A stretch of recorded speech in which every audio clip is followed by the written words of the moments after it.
கரூர் மக்களவை தொகுதி பாஜக வேட்பாளர் செந்தில்நாதன் வேடச்சந்தூர் சுற்றுவட்டார பகுதிகளில் தீவிர வாக்கு சேகரிப்பில் ஈடுபட்டார்.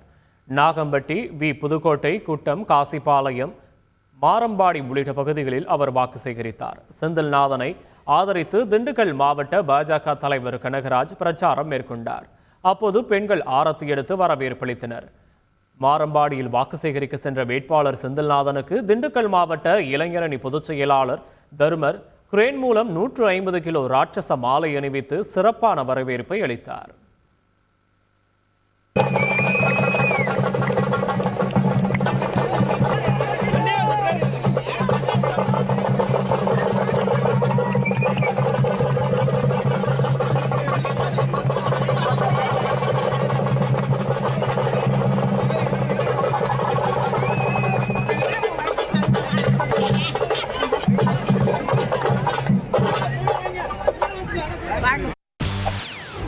செய்திகளை உடனுக்குடன் தெரிந்து கொள்ள உடனே சப்ஸ்கிரைப் பண்ணுங்க.